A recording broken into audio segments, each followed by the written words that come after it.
Sí, hermana, vamos a tener el mensaje de esta noche. Estamos viendo la serie de oraciones notables en la Biblia y el día de hoy vamos a comenzar con el tema de Ana y sus oraciones, por lo cual les voy a pedir que podamos abrir la Biblia en primero de Samuel, capítulos 1 y 2 son los que vamos a ver, porque Ana no nada más tiene una oración, tiene dos oraciones, una oración de petición y una oración de alabanza. Entonces vamos a ver ambas oraciones de Ana, las encontramos en el capítulo 1 y en el capítulo 2.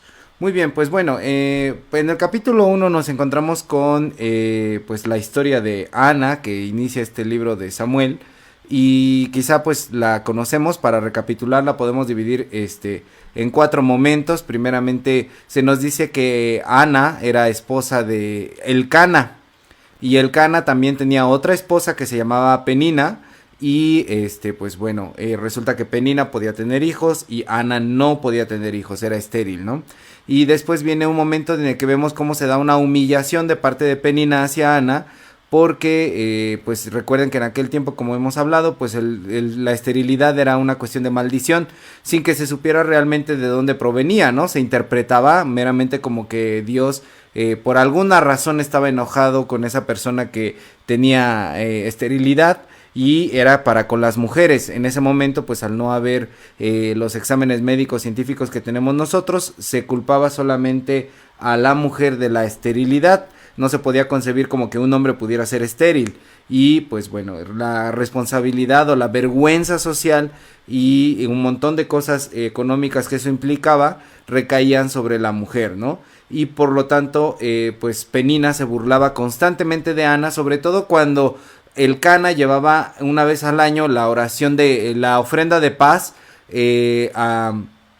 al tabernáculo, para poder estar pues de esa manera pues tranquilo con Dios, ¿no? Y ahí de lo que sobraba se repartía una parte para los sacerdotes y otra parte se repartía pues en las personas que llevaba Elcana, lo que sobraba para él. Y él podía bien no darle nada a la mujer, a Ana, porque era estéril. Y ahí pues le apartaba, dice ahí en ese capítulo, que le apartaba una porción especial. Y en ese momento era cuando se notaba la diferencia, porque a pesar de que era una porción especial, no era la misma porción que recibía Penina, que sí tenía hijos, ¿no? Entonces allí es donde Penina se burlaba más de Ana. Y de esta manera vemos como en ese constante acoso, Ana termina llorando de forma amarga y abundante. Es lo que se nos dice aquí en el versículo 10. Ella con amargura de alma oró a Jehová y lloró abundantemente. Entonces vemos que la oración de Ana es de esa forma. Y lo que hace Ana es pedir que Dios le conceda un hijo, y lo va a dedicar como indicaban las leyes del Levítico, las leyes del antiguo Israel. Esas leyes están establecidas en números 6, 1, 21.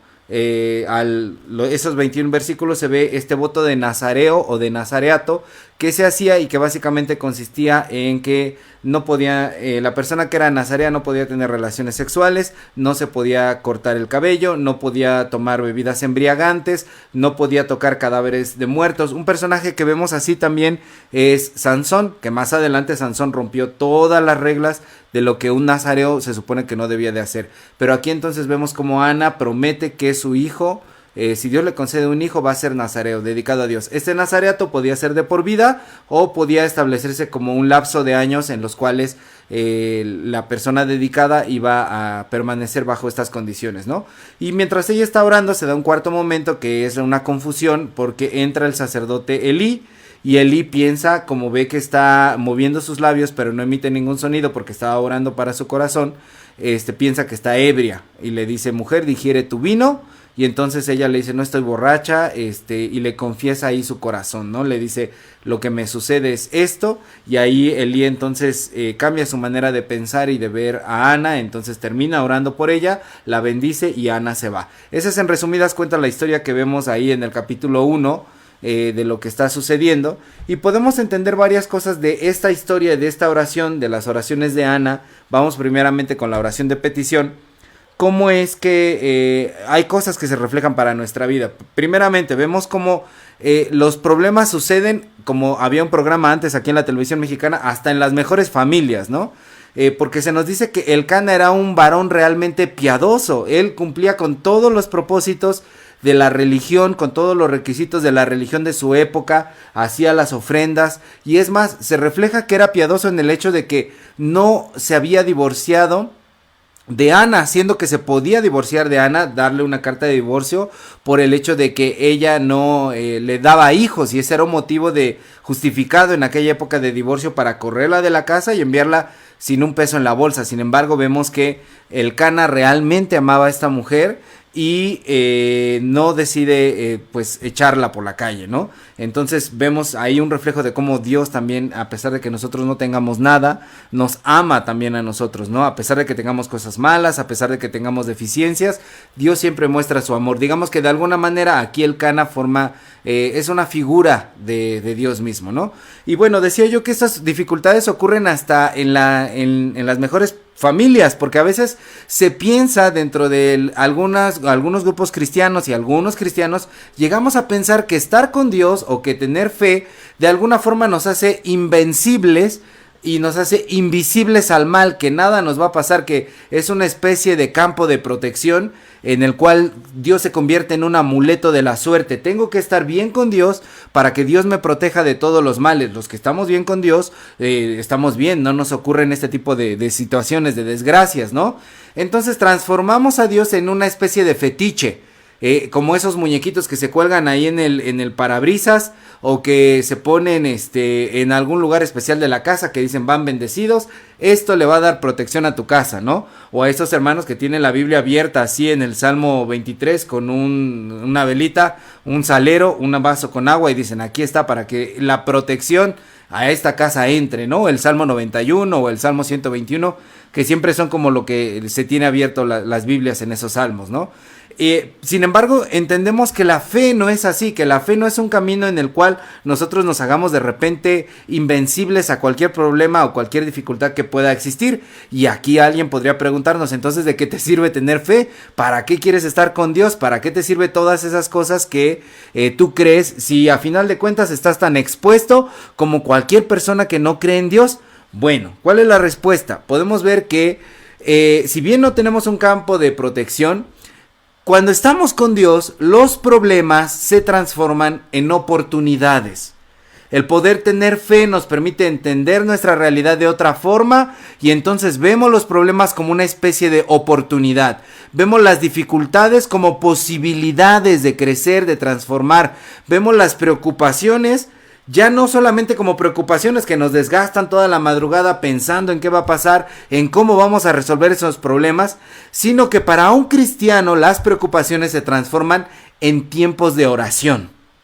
Si para ti tus preocupaciones no se están transformando en tiempos de oración, quiere decir que estás haciendo algo mal. Solamente preocuparte, ahí podrías decir, no, bueno, pastor, pero es que yo soy ser humano. Claro que hay cosas que me preocupan, por supuesto que hay cosas que nos preocupan. Pero el paso verdadero de la fe consiste en transformar esas preocupaciones en tiempos de oración. Es más, hasta las maldiciones se pueden transformar en agradecimientos cuando nosotros entendemos que lo que está causando mal a nuestra vida, en lugar de quejarnos de ello, agradecemos a Dios por la oportunidad de pasar por esos momentos y poder transformar nuestra realidad. Entonces vemos que en todas estas dificultades, la diferencia es que nosotros no estamos solos, que Dios está con nosotros todos los días hasta el fin del mundo, como Él mismo lo promete en el Evangelio, ¿verdad? Que Cristo va a estar con nosotros siempre. ¿Cómo son estos problemas o cuáles eran estos problemas que estaban causando ahí dificultad con Elcana, con Ana en esta historia?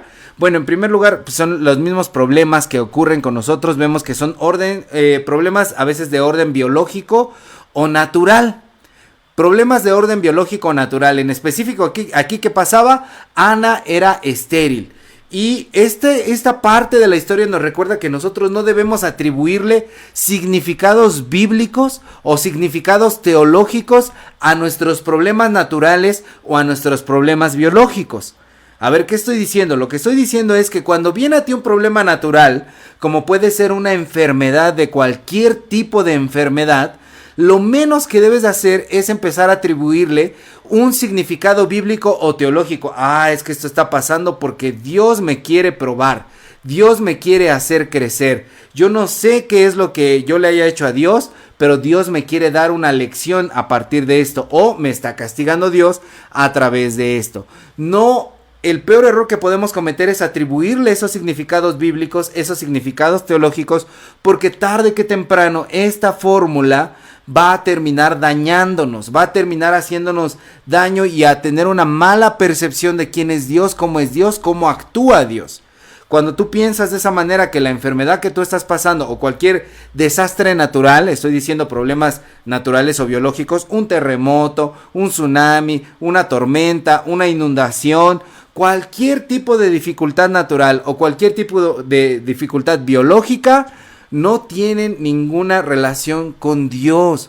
Tenemos que entender que estas cosas ocurren en el orden natural de las cosas, ocurren en el orden biológico de las cosas. Dios no las envía para castigarnos. Dios no es un maestro cruel que por medio de los garrotazos o los chicotazos quiera hacernos entender. Estas cosas ocurren porque vivimos en una naturaleza que estamos inmiscuidos ahí como seres humanos, formamos parte del orden natural, tenemos una biología, un cuerpo, y esas cosas pasan. Hasta los accidentes podemos considerarlos dentro de la parte de los problemas naturales. Entonces allí hay un problema de orden biológico, que ocurre que Ana es estéril, pero Ana no busca una culpabilización hacia Dios o se siente castigada por Dios. Ella simplemente viene y ora delante de Dios y le pide y le dice: si puedes mirar mi afrenta, si puedes mirar esto que está pasando, te pido que me ayudes. Es decir, ella no le atribuye ningún significado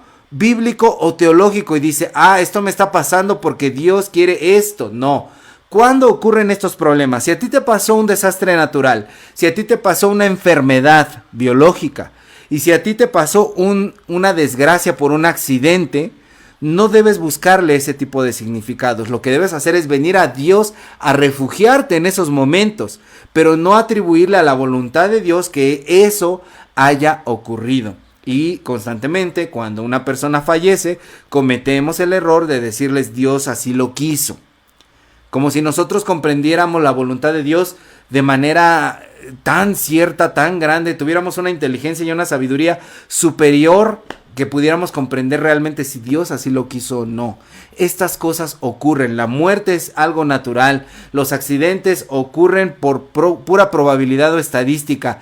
Ahora, Dios no tiene nada que ver en el origen o en la causa del mal, pero sí puede ayudarnos a atravesar esos males si nosotros nos refugiamos. Y eso era algo que Ana entendía y por eso viene a refugiarse con él en ese momento. Entonces nadie escapa a esas circunstancias naturales, biológicas o de accidentes.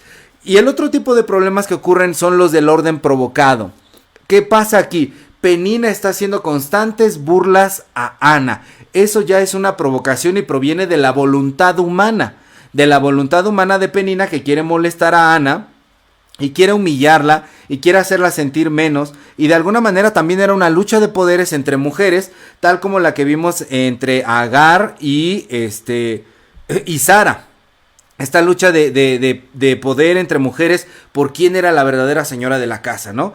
Entonces no solamente hay estos problemas naturales, sino que existen estos otros problemas que provienen de la voluntad humana. Siempre va a haber personas que nos recuerden nuestras desgracias, que estén ahí machacando con el dedo, hiriendo en la herida aún más las cosas que nos han pasado, nuestros defectos, lo negativo que tenemos nosotros. Siempre va a haber personas que nos lo marquen y lamentablemente, como podemos ver en esta historia, generalmente van a ser las personas más allegadas a nosotros, más cercanas, porque si una persona desconocida te dice algo, quizás no lo vas a tomar con tanta consideración o te va a doler tanto, pero si es alguien que está cerca de ti, te va a doler y te va a doler mucho.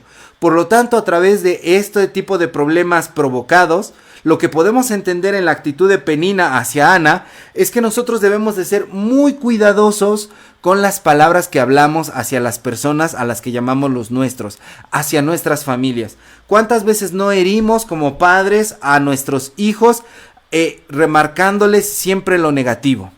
¿Cuántas veces no herimos como hijos a nuestros padres, no haciendo caso, burlándonos, desafiando su autoridad, minimizándola o ridiculizándola? No, tú ya estás viejo, no entiendes. Esas son ideas de antes. ¿Y cuántos conflictos no hay en la familia entre los más cercanos porque no nos refrenamos la lengua, como diría después Santiago en su carta, ¿verdad? Un órgano tan pequeño, cuántas cosas puede provocar cuando no medimos nuestras palabras y cuando hablamos desde la tripa, lo que estamos sintiendo en ese momento y terminamos insultando, terminamos hiriendo y terminamos creando problemas y dificultades que pueden durar añísimos y por generaciones por nuestras palabras. Entonces tenemos que ser cuidadosos con lo que hablamos porque en nuestra lengua está el poder para bendecir, pero también está el poder para maldecir. Por otro lado también debemos tener cuidado de las palabras a las que nosotros abrimos nuestro corazón y nuestros oídos. Si hay una persona que constantemente te está molestando o hay una persona que te llega a decir palabras hirientes, mentiras, te llega a hacer críticas nocivas, llega a levantar injurias sobre ti, tienes que ser muy cuidadoso de a qué abres tu corazón. Sobre toda cosa guardada, decía el proverbista, guarda tu corazón. No permitas que todo lo que te dicen te lo tragues. No permitas que tu vida se abra hacia esas maldiciones que otros te dicen. No le des cabida en tu vida a los cuentos y a los relatos que otros quieren hacer acerca de ti. Muchas veces nos catalogan y nos adjetivizan, es decir, nos ponen adjetivos y nos dicen, es que tú eres muy... Y ahí ponen el adjetivo que tú quieras. Tú eres muy... Y lo que sea nos lo terminamos tragando. Y después vamos por la vida diciendo, es que yo soy muy... Y ya lo interiorizamos, ya lo hicimos hasta parte de nuestra personalidad. Decimos, es que a mí desde chiquito me dicen que soy así. O cuando conocía a tal persona o cuando convivía en tal lado me decían que era yo así y entonces yo creo que soy así. Admitimos maldiciones dentro de nuestra vida porque no solamente abrimos nuestro oído y nuestro corazón hacia esas palabras, sino que las reproducimos y terminamos por convertirlas en parte de nuestra personalidad. Y si no eras así como te decían, termina haciéndolo porque tú mismo te lo creíste. Entonces, dentro de este aprendizaje podemos ver cómo hay que tener cuidado con lo que decimos y con lo que escuchamos y recibimos. Podemos ver entonces que Ana no atiende las palabras de Penina y se refugia en Dios. Entonces la conducta de Ana transforma esa realidad. Entrando de lleno a la oración de Ana, podemos ver entonces cómo esta primera oración de petición se da en un tiempo de angustia. En un tiempo en que la naturaleza, o sea, ese problema que tenía de esterilidad, de infertilidad, y sus perseguidores, en este caso Penina, la están rodeando. Y cuando está esta situación, ella en lugar de correr o de tomar venganza o de pelearse o de maldecir a Dios o de buscarle explicaciones que no tienen ni pies ni cabeza, lo que decide hacer es refugiarse en la oración en el tiempo de angustia. ¿Cuántas veces nosotros nos refugiamos en los tiempos de angustia en una oración así? Que no busque el pleito, que no busque la solución por nuestros propios medios, que no busque la venganza por nuestros propios medios, de que si me la hicieron me la van a pagar, sino que venimos en esos tiempos de angustia simple y sencillamente a orar. Y a orar como lo hizo Ana. La semana pasada veíamos a Job, cómo es que Job hace esta oración primeramente de forma soberbia y después termina rendido a los pies de Dios. Y aquí Ana desde un principio está orando con mucha humildad. En Ana no vemos a una mujer demasiado elocuente en este momento, no es una oración como la que hacían los sacerdotes en esos tiempos, es una oración que simple y sencillamente está saliendo del corazón. Dice que estaba profundamente amargada y que estaba en ese momento llorando mucho. Entonces ella decide venir a buscar la ayuda de Dios y le dice, si tú puedes mirar la afrenta de tu sierva, para que lo tomes en cuenta, ¿no? Si te dignares mirar la aflicción de tu sierva y te acordares de mí y no te olvidares de tu sierva, versículo 11, sino que dieres a tu sierva un hijo varón, yo lo dedicaré a Jehová. Vemos cómo con humildad Ana viene a orar Y es muy impresionante porque hoy en día existe una rama del cristianismo o una corriente dentro del cristianismo que cada vez se hace más fuerte, más popular y que cobra mucho auge porque a las personas se sienten empoderadas cuando tienen esta nueva forma de orar que consiste en declarar y decretar. Párate frente a tu problema y a tu problema dile: yo declaro en el nombre de Jesús que esto se acaba ahora y rompo las maldiciones.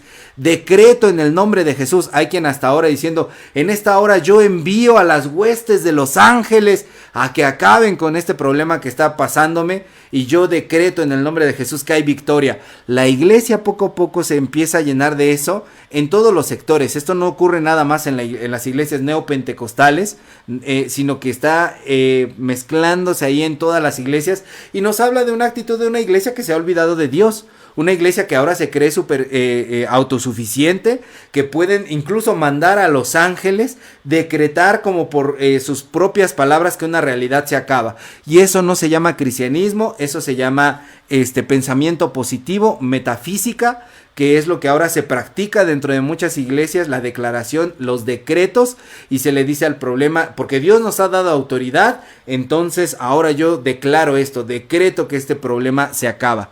En cambio vemos en la oración de Ana que se acerca con una actitud humilde y le pide a Dios. Le pide a Dios, que es el único que puede acabar con esos problemas y que es una constante en las grandes oraciones, como también lo llegamos a ver ya en el Padre Nuestro.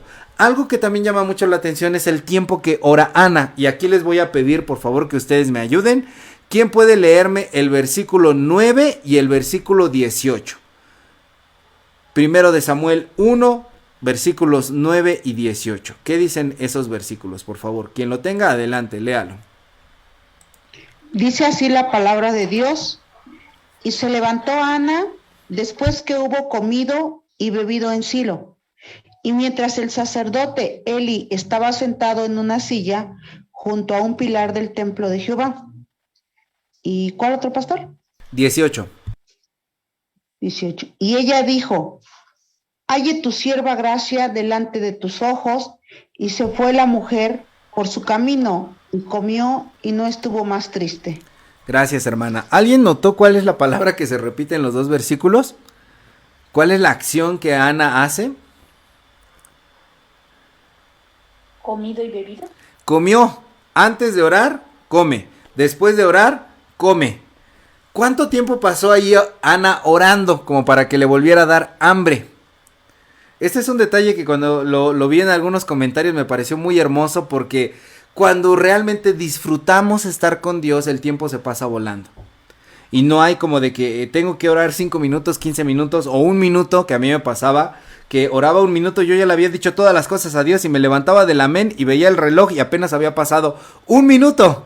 Y no había podido orar ni siquiera 1 minuto. Y Jesús le decía a sus discípulos: no pudieron orar ni siquiera 1 hora. No, pues yo estaría súper reprobado, porque no podía a veces ni orar ni 1 solo minuto, ¿no? Cuando estamos en la presencia de Dios y lo disfrutamos, porque estamos desahogando nuestro corazón, porque estamos platicando con Él, porque estamos sintiendo su presencia, se siente este tiempo de una manera muy relativa. No se siente que pase. Aquí Ana, antes de entrar a orar, había comido, y cuando sale de orar ya tiene hambre de nueva cuenta y vuelve a comer.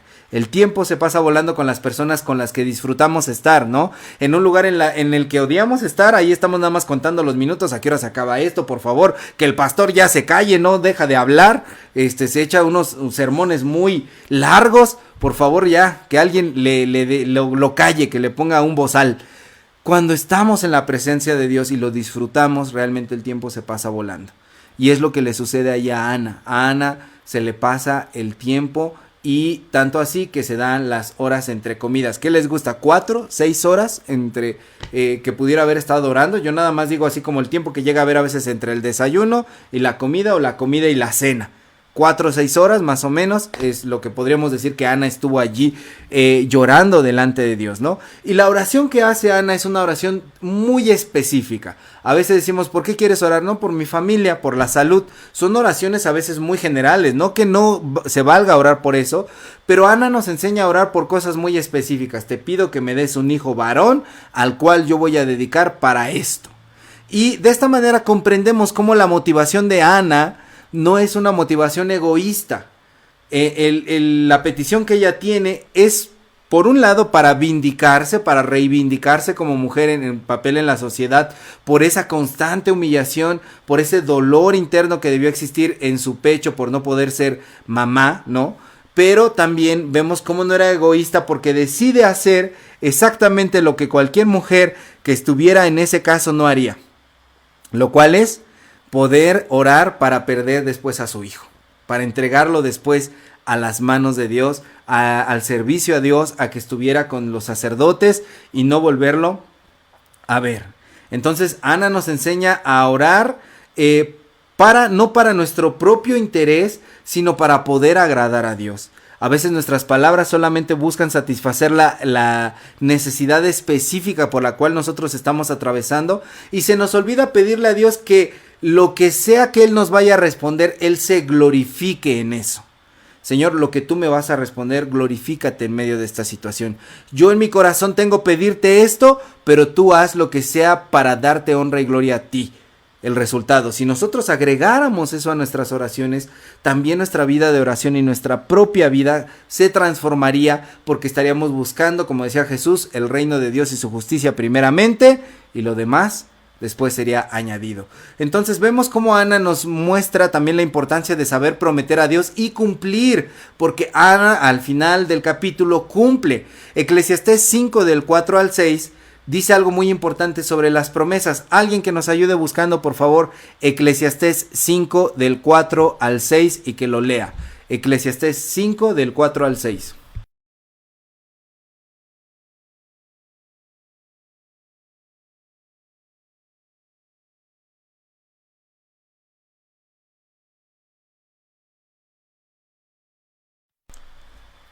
¿Nadie lo tiene? Dice, cuando a Dios haces promesa, no tardes en cumplirla, porque Él no se complace en los insensatos.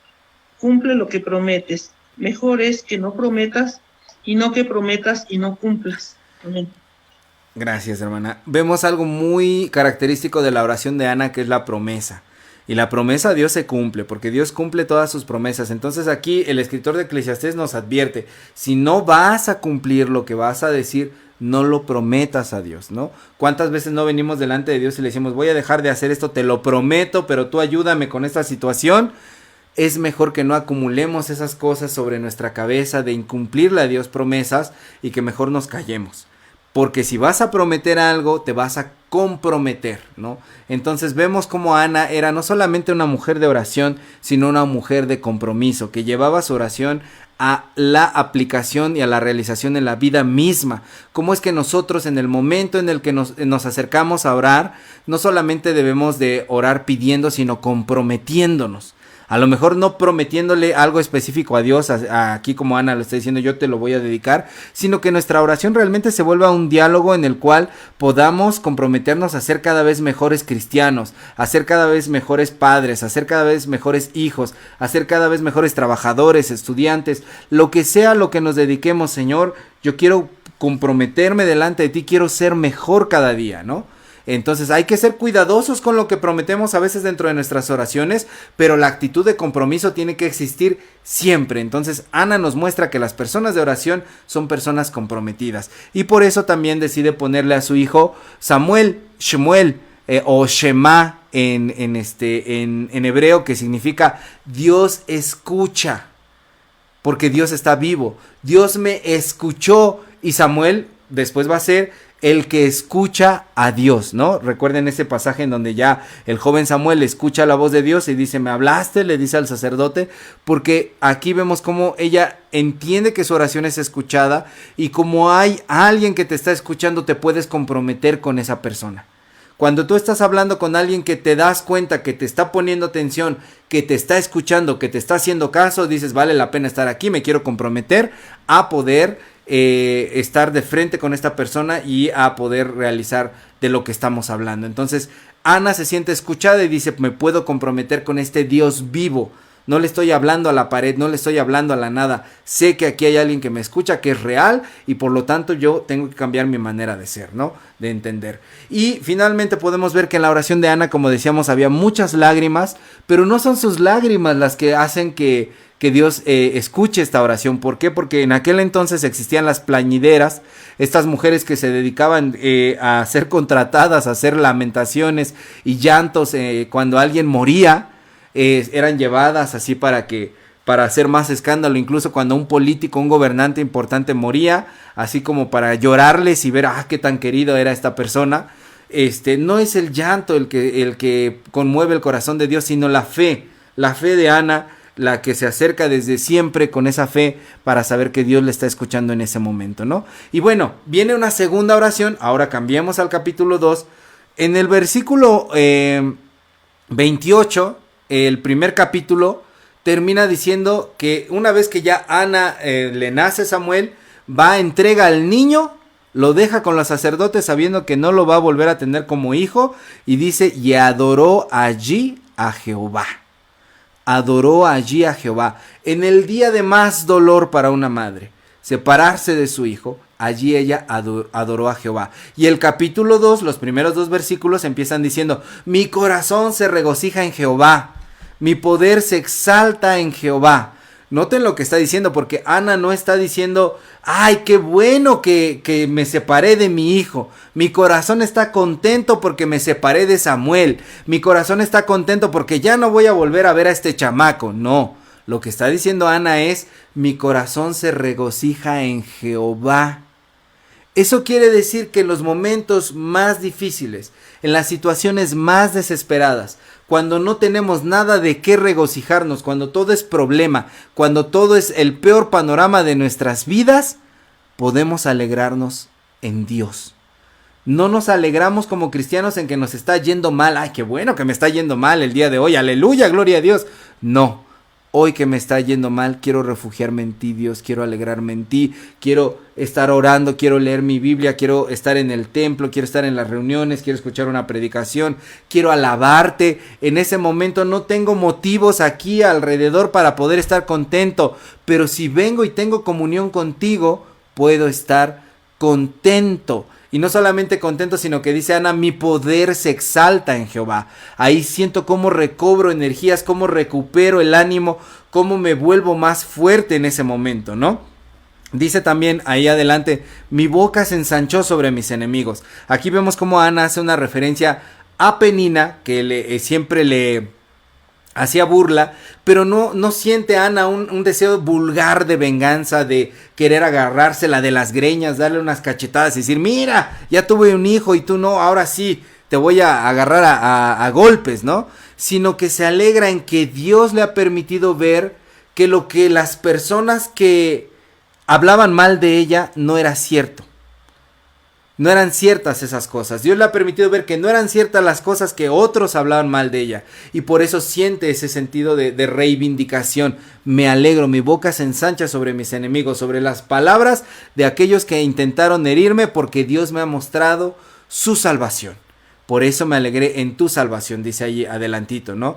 Y vemos aquí cómo termina con los que están llevando el estudio de Proverbios, el domingo hablamos de cómo es la poesía de Israel, la poesía hebrea, que tiene varias formas de repetir frases o de contradecir frases. Y aquí vemos una poesía. Ella está diciendo, no hay santo como Jehová. Esta es poesía progresiva, que consiste en que primero se dice una frase, luego otra un poquito más claro, y la última nos revela cuál es el sentido de toda la oración, de toda la frase. No hay santo como Jehová.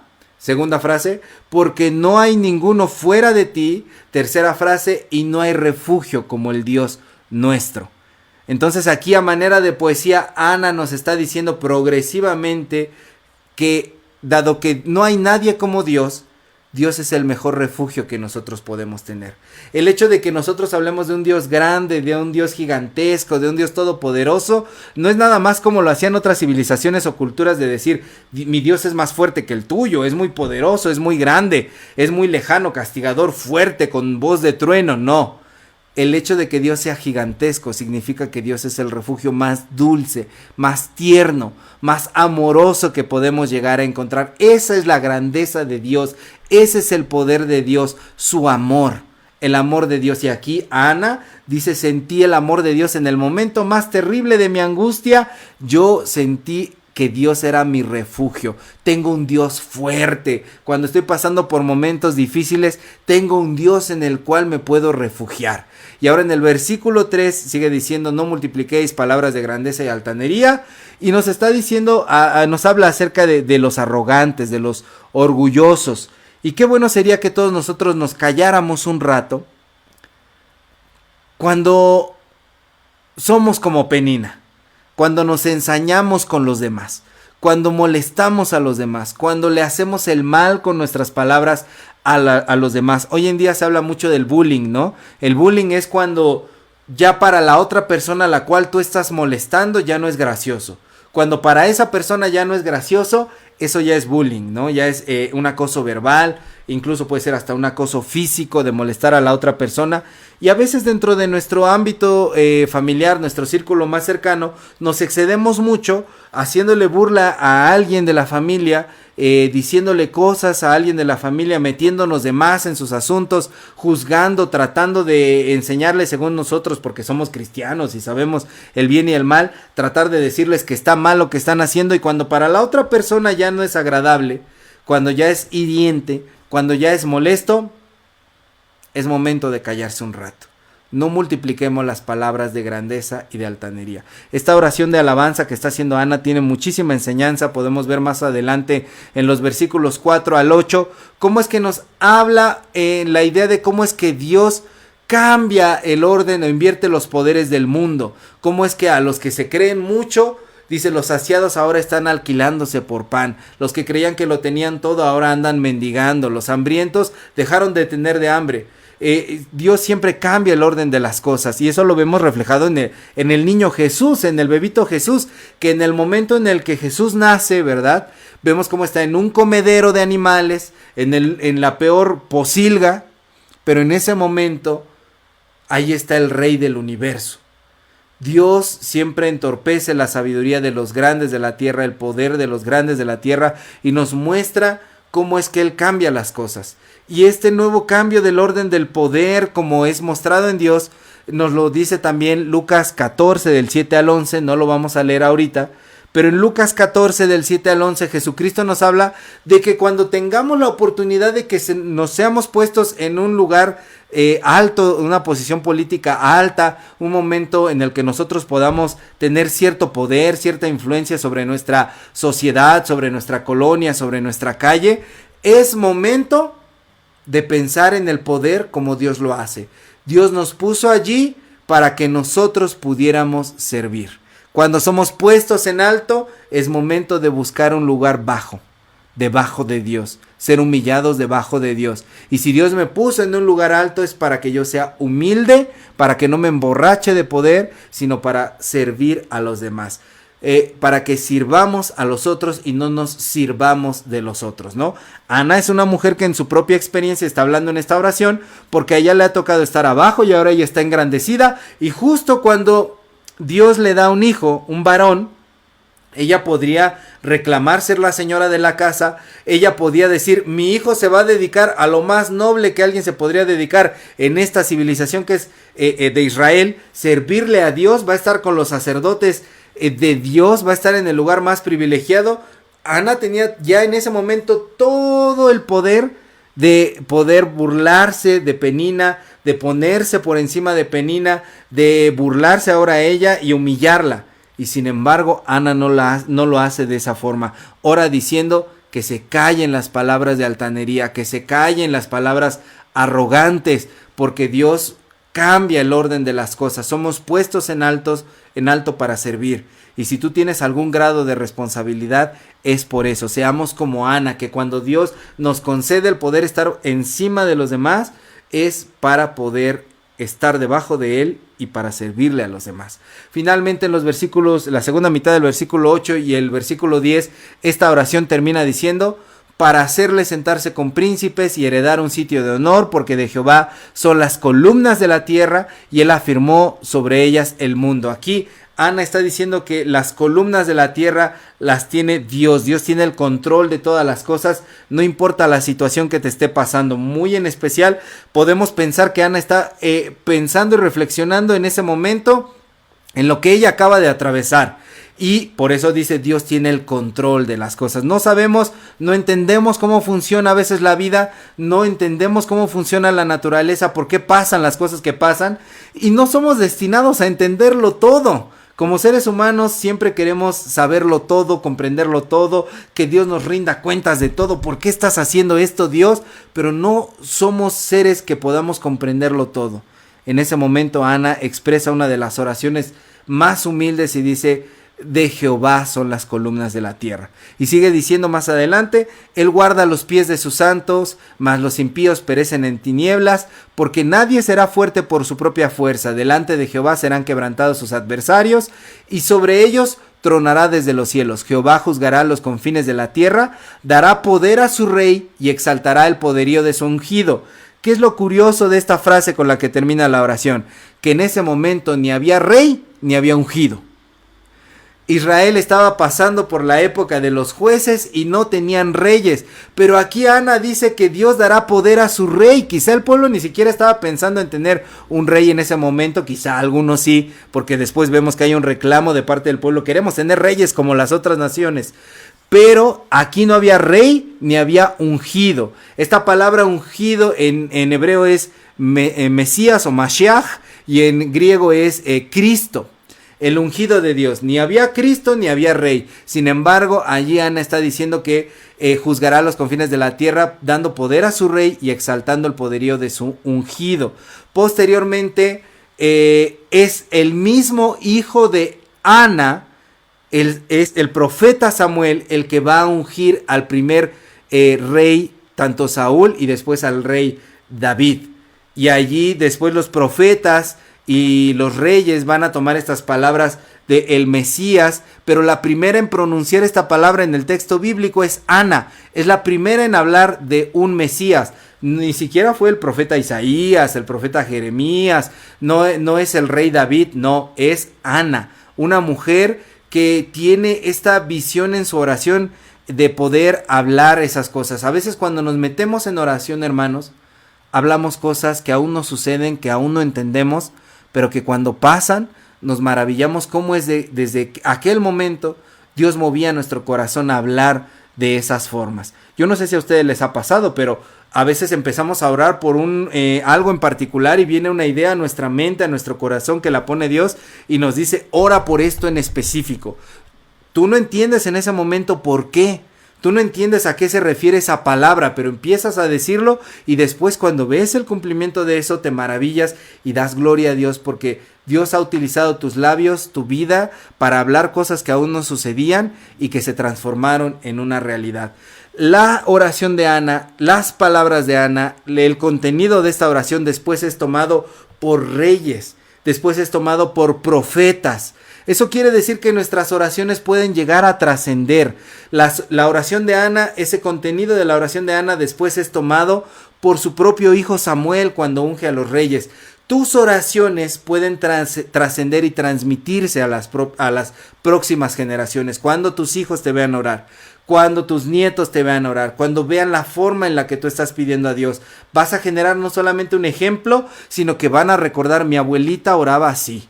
Mi mamá oraba así, mi papá siempre que oraba pedía por nosotros y pedía así. Nuestras oraciones trascienden, son una responsabilidad. Nuestras palabras pueden llegar a convertirse en la realidad de las futuras generaciones. Por eso es importante que oremos ya a partir de hoy por nuestras familias y que reunamos a la familia para orar todos juntos, para que esa palabra se transmita como una bendición, una trascendencia que va a llegar hacia los demás.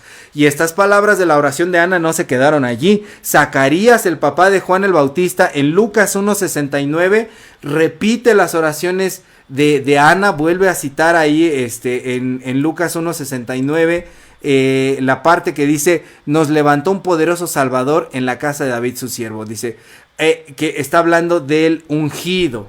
Y también María, la madre de Jesús, en los versículos 46 al 55 de Lucas 1, 46 al 55, varias veces cita también las palabras de Ana. Vean ustedes, empieza ahí en Lucas 1, 46, dice, entonces María dijo, engrandece mi alma al Señor. La oración de Ana trascendió a reyes, trascendió a profetas, trascendió al papá de Juan el Bautista, a su propio hijo, a María, la madre de nuestro Señor. Vean cómo es que estas oraciones llegan a lugares donde no imaginamos. Tu oración, la oración que tú puedas hacer el día de hoy no es chiquita, no es pequeña. Puede llegar a lugares que tú ni siquiera te imaginas y que a lo mejor tú ni siquiera vas a contemplar. Así que hay que vencer la pereza y hay que comenzar a orar.